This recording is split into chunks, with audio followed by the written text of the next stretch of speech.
The day Hoshizora Station taped up its first farewell poster, Aiko stepped off the train with a rain-colored suitcase and a sketchbook. The air smelled of rust and salt.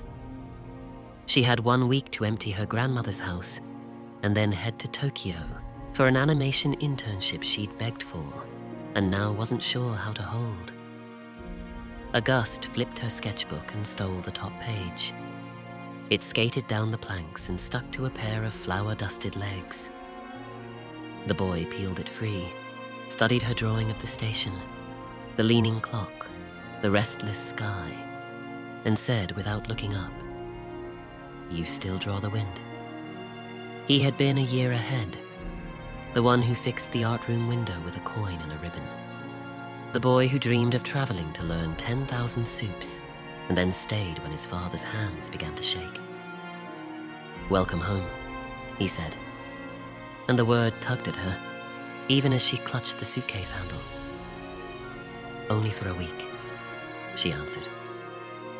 "Maybe less. Then let me feed you while the rails still sing." In the noodle shop 2 streets past the canal, he set a bowl before her. Clear broth, firm noodles, an egg like a small moon, a shy brightness of yuzu she recognized at once. Between mouthfuls, she told him the line would close in autumn, that the town planned a farewell festival, that she had found her grandmother's paint box beside a note. "I saved my strongest colors for something that deserves them." She wanted a mural on the west wall, Aiko said. She ran out of time. "I was thinking, maybe I could finish it. Maybe we could." Ren rubbed the pale burn on his wrist and asked, "What would the wall say?" Aiko didn't hesitate. That leaving and staying are both ways to love something. They chalked the cracked plaster, the station at dusk, lanterns breathing light, a train leaning into a curve, windows gold with silhouettes of ordinary lives. At the far right, a horizon that refused to decide whether it was an ending or a road. They worked with the focus of people paying off a shared debt. Aiko was swift and precise, proud of not needing help, and too hard on herself when paint misbehaved. Ren was careful to a fault, slow to choose, forever apologizing for drips and late lunches. Their strengths braided, their flaws bumped, but did not break. On the 3rd morning, rain shoved them into the station office to drip on old maps. "Maybe the town wants us to stop meddling," Aiko said. "Or the weather is just being weather," Ren replied. "Remember the school cat's kittens in the mower shed? You yelled in the rain until the principal changed his mind. You're good at refusing inevitability. And you crawled through thistles to carry the box," she said. When the shower thinned, they pulled the tops back. The blurred edges made the painted sky more like sky, as if the mural had waited to be baptized. At night, Ren practiced the speech the committee wanted at the farewell. He hated microphones. Words stuck to his tongue in crowds. Aiko sat on the back steps with barley tea. "Tell the truth without polishing it," she said. He tried. "I'm good at staying and furious about it. I want to leave and come back better. Not never try because someone might need lunch." "Then say exactly that," she told him.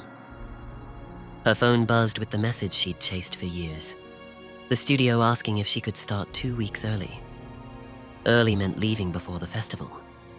Early meant proving she belonged. Early meant abandoning the wall. "I promised this mural," Aiko said. "You promised your grandmother to live forward," Ren answered. "I can finish lanterns. I am very brave with ladders when no one watches." She laughed, then walked the cliff road alone and sketched the station again with a train that held its breath between arrival and departure. In the morning, she chose. "I'll go to Tokyo," she told him. "But first we finish enough that no excuse can erase it." They worked as if time had shrunk to 1 useful hour. The town gathered. A green-haired student painted lanterns until her wrists shook. The retired sign painter taught them to coax primer into cracks so they looked deliberate. Ren's father stood in slippers with a hand on his heart, pretending he'd only come to complain about the ladder's angle. Festival day arrived with clean light. The ocean held its breath. Ren's father pressed an envelope into his palm. An application to a cooking exchange in Osaka, the signature line blank. "My hands are steadier than my stubbornness," his father said. "Your life is larger than this counter." Ren tucked the form like a talisman, climbed onto a crate, and faced the mural before the crowd. "I cook because I'm afraid of losing things," he said. "Feeding says I see you. But there's another way.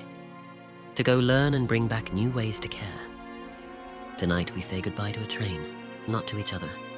Please keep visiting even without rails." Applause rose like warm rain. Under the lanterns, Aiko held her suitcase and the sketchbook that had grown lighter and heavier in the same week.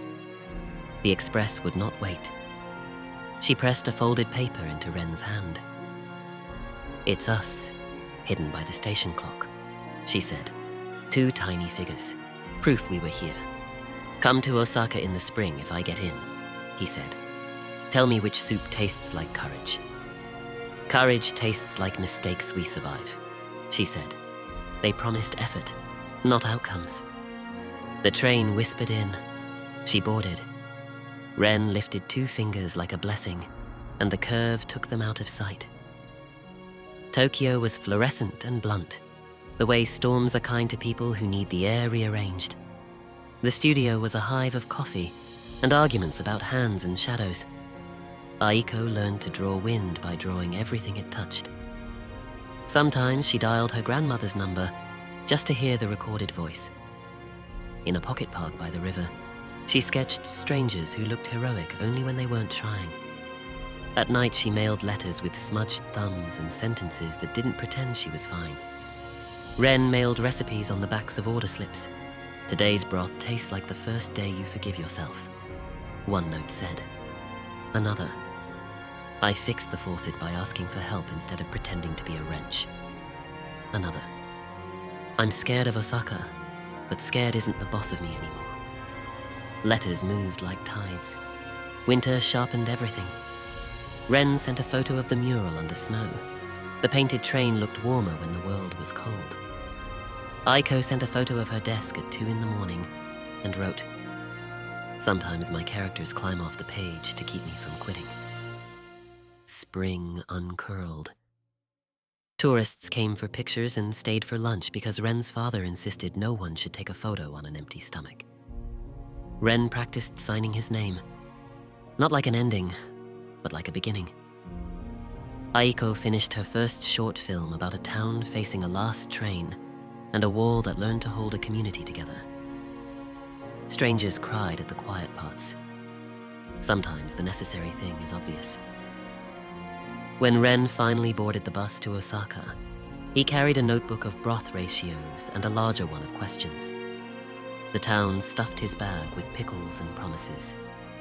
His father hugged him quick and hard, like surfacing for air. In Ren's jacket pocket lay Aiko's tiny sketch, 2 figures by the clock, proof his life already faced more than one direction. Aiko took a day she couldn't afford and came to see him off because some urgencies don't look urgent until they become regrets. "If you become someone different, that will be interesting," she said. "If I do, I hope we like them." They didn't need a staged kiss to make it true.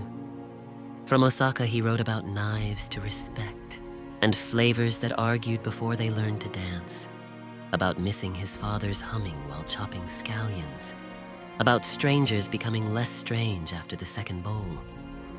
Aiko wrote about deadlines like train whistles and a project that wasn't hers yet felt like a promise.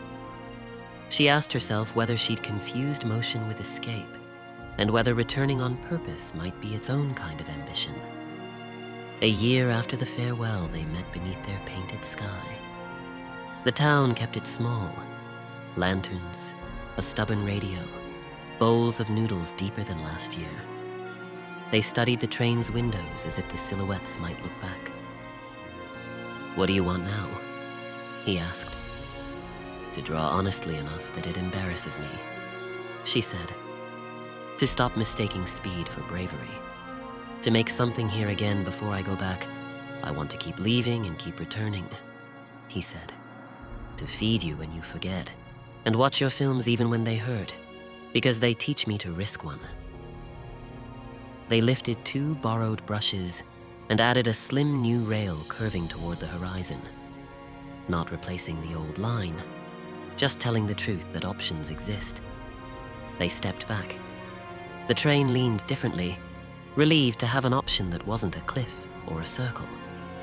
A child with a balloon passed and said, "It looks like tomorrow."